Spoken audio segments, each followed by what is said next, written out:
Paz de Cristo, sejam bem-vindos a este humilde canal. Eu tenho uma palavra de Deus para você.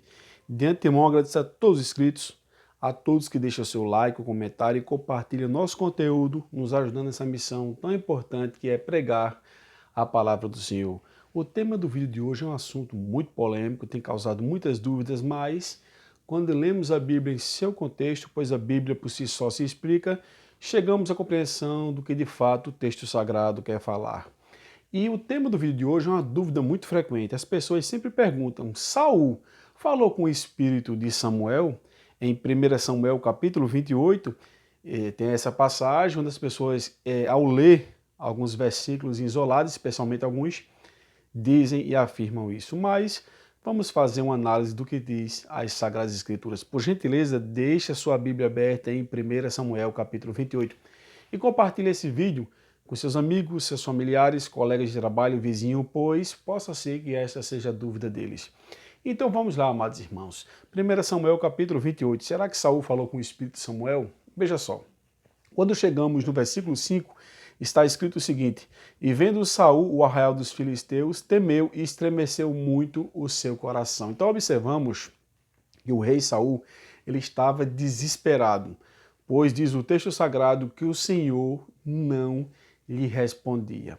Então podemos concluir que, tomado pelo medo, logo ele se tornou uma presa fácil para ser enganado.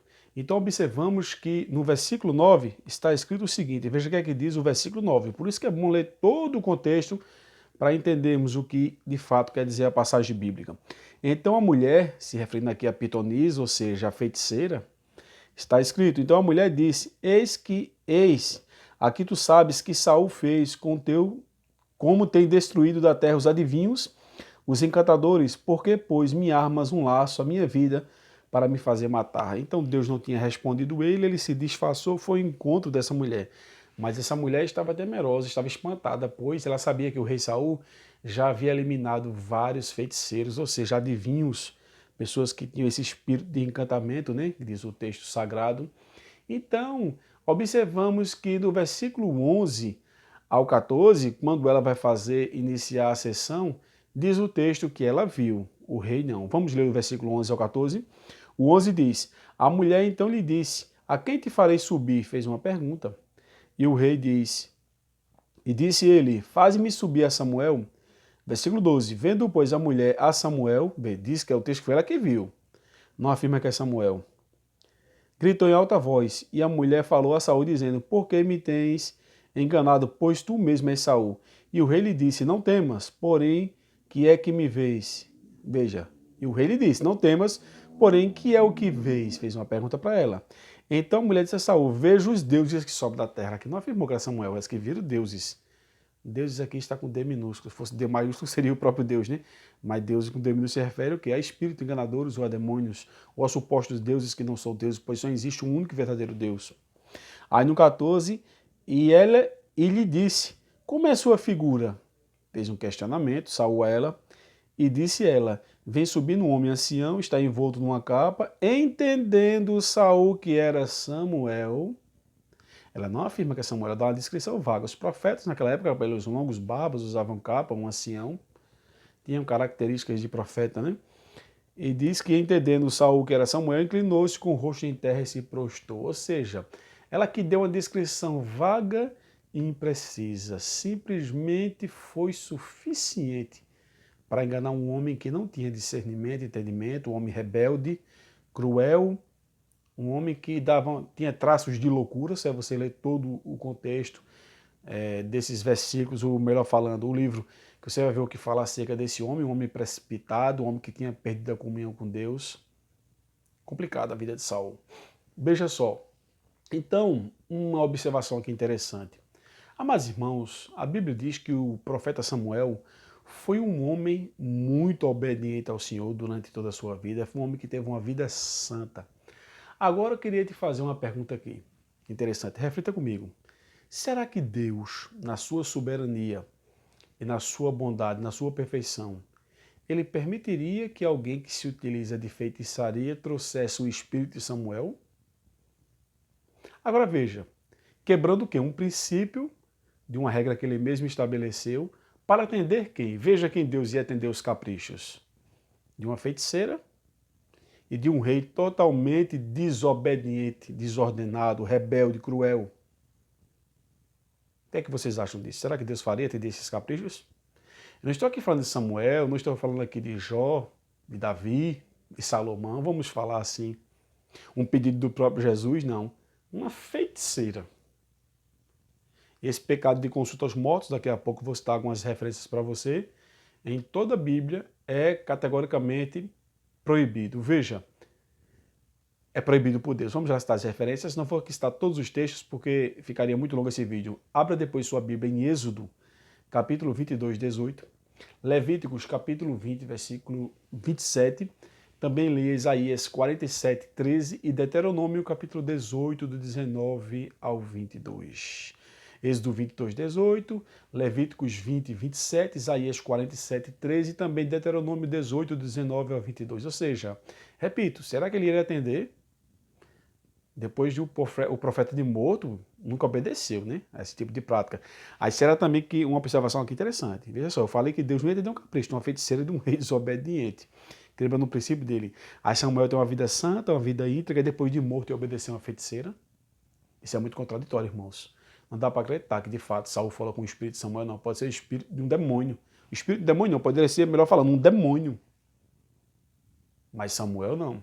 Então, veja só. Então, podemos concluir, sem sombra de dúvida, que foi um demônio, pois em 2 Coríntios, capítulo 13, verso 14, diz que não é maravilha, pois o próprio Satanás se transfigura em anjo de luz. Então, podemos concluir, sem sombra de dúvida alguma, que só podia ser um demônio.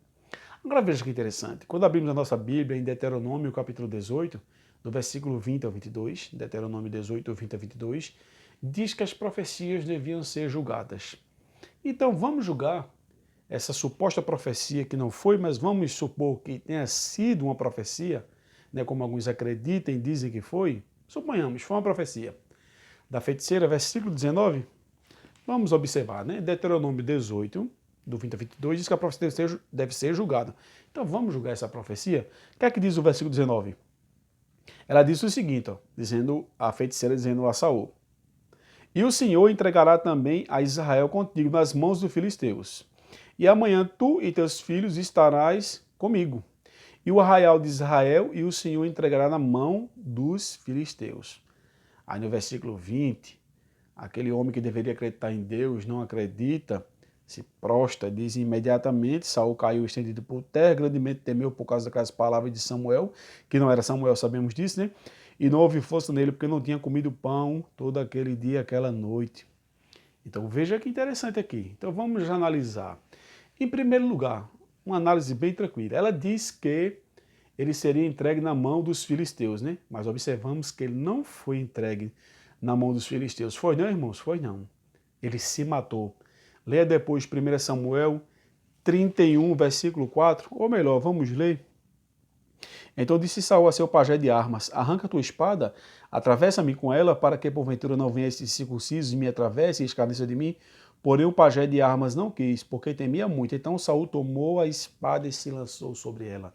Então, em primeiro lugar, a primeira coisa que ela falou não aconteceu. Assim, a profecia do, não ela, melhor falando, ela consultou o espírito, Saul entendendo que era Samuel, e este espírito, dizem que é de Samuel, que não é, lançou a profecia. E essa profecia, o que é que acontece? Diz o texto, em primeiro lugar, que ele entregará Israel na mão dos filisteus.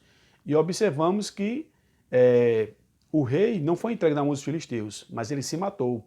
1 Samuel 31, 4.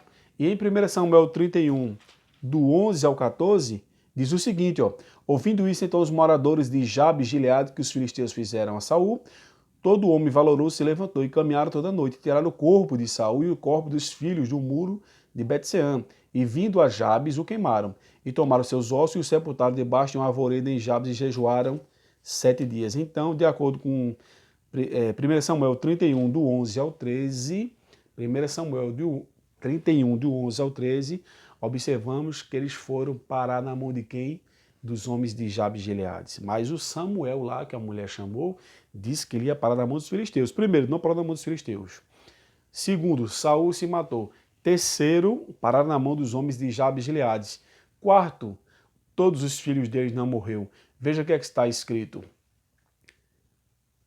em 2 Samuel, não vamos ler aqui não para não tomar tempo, senão o vídeo vai ficar muito longo. Você lê em casa depois. 2 Samuel, capítulo 2, do 8 ao 10 e 2 Samuel 21, 8. Você vai ver que nem todos os filhos dele morreram. Pelo menos 3, diz o texto, ficaram vivos. Ou seja, e quando abrimos a Bíblia, irmãos, em 1 Samuel, capítulo 3, verso 19, diz a palavra que as palavras de Samuel, que Deus as dava, nunca caiu por terra. Ou seja, tudo aquilo que Samuel falava, acontecia, porque de fato ele era guiado por Deus pelo Espírito Santo.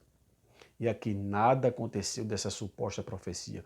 Porque a princípio eu falei, não podemos dizer nem que foi profecia, né? Porque era um espírito se passando pelo profeta Samuel, a qual sabemos que não era Samuel, mas vamos dizer que de fato foi uma profecia desse suposto profeta que ela dizia ser Samuel. Não aconteceu nada do que ela falou. Então o que concluímos, irmãos, quando examinamos a Bíblia no seu contexto? Que em Hebreus 9, 27 diz que ao homem é dado a ordenança de viver somente uma vez e após a morte, só morre uma vez. E após a morte segue-se o quê? Segue-se o juízo. E quando chegamos no texto que fala de Rico e Lázaro, em Lucas 16, do 19 ao 31, diz que os mortos não podem se comunicar com os vivos.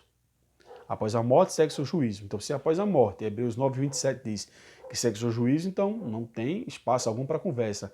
Aí vem o texto onde o Senhor Jesus Cristo fala em Lucas, você lê depois, que é um texto bem extenso, Lucas 16, do 19 ao 31, fala que os mortos não podem se comunicar com os vivos. Aprenda, meus amados irmãos, a examinar a Bíblia. Digo isso não com presunção, soberba, mas um conselho da parte de Deus para você. Diz o texto em 2 Coríntios, capítulo 11, verso 3, que Satanás é astuto. O que é astúcia é a capacidade de enganar. Ele fez isso com Eva lá no Éden. Diz o texto em Gênesis 3 que a serpente era astuta, ou seja, ela nos seus ardis, nas suas artimanhas e suas estratégias, enganou Eva. Eva comeu o fruto e deu a seu marido. Entrou o pecado no mundo pela desobediência. Repita, a palavra deve ser examinada em seu contexto. E a Bíblia por si só se explica. Por isso que Jesus disse em João 5,39, examinai as Escrituras. Ler é bom, mas o melhor é examinar. E além de ler e examinar em especial, praticar. Então podemos observar em 2 Coríntios 11,3 que Satanás é astuto, ou seja, tem a capacidade de enganar. E em João 8,44 diz que o diabo é o pai da mentira e diz que não há verdade nele. Então tome muito cuidado. Então aqui foi fruto da imaginação daquela mulher, pegou o rei fragilizado, desestabilizado, ela por não ser guiada por Deus, por ser guiada por demônios, ludibriou o rei também temendo a própria vida, pois o rei, como lemos aqui anteriormente, tinha destruído várias pessoas que faziam essa prática, ela estava com medo. E quando ela viu que foi Saul, pronto. Aí foi que o negócio ficou sério, quando lemos todo o contexto. Então o diabo, ele sempre usa a Bíblia fora do seu contexto, para que queremos entender que de fato é o certo, mas não é. Ele quer botar o certo como errado e o errado como certo. Ele fez com Jesus. Ele citou a Bíblia para Jesus. Muitas das vezes o inimigo, usando seus adeptos, querem propagar seitas e heresias usando a Bíblia fora do seu contexto. Mas Jesus se defendeu usando a Bíblia dentro do seu contexto, conforme vimos lá no deserto da Judéia, né, que está narrado nos evangelhos, e prevaleceu porque estava com a verdade, e a verdade é libertadora. Então Saul falou com o Espírito Samuel, biblicamente falando, não. Foi isso que analisamos aqui. Tudo não passou de um fruto da imaginação daquela mulher, temendo a própria morte, que sabia que estava ali dentro do rei. A princípio não, mas quando soube, foi que o negócio ficou mais estreito para o lado dela. E por ser guiada por demônios, podemos dizer assim, que não era guiada por Deus, que fazia práticas que iam contrárias à palavra do Senhor, ludibriou o rei, que já estava totalmente desvirtualizado. Então, a Bíblia diz que um abismo leva a outro abismo. Então, Saul teve uma vida totalmente desequilibrada porque deixou de obedecer à voz do Senhor. É isso que diz. Só é você ler o contexto dessas passagens aqui que você vai ver um pouco mais da história desse homem, que tinha tudo para ser um rei maravilhoso, porém, foi um rei que cometeu grandes deslizes que jamais eu e você deve cometer. Espero ter ajudado você. Qual é a sua dúvida? Qual é a sua sugestão? Deixa aqui na sua barra de comentários, que será um prazer ter a sua interação aqui no canal. Um forte abraço. Que Deus te abençoe poderosamente.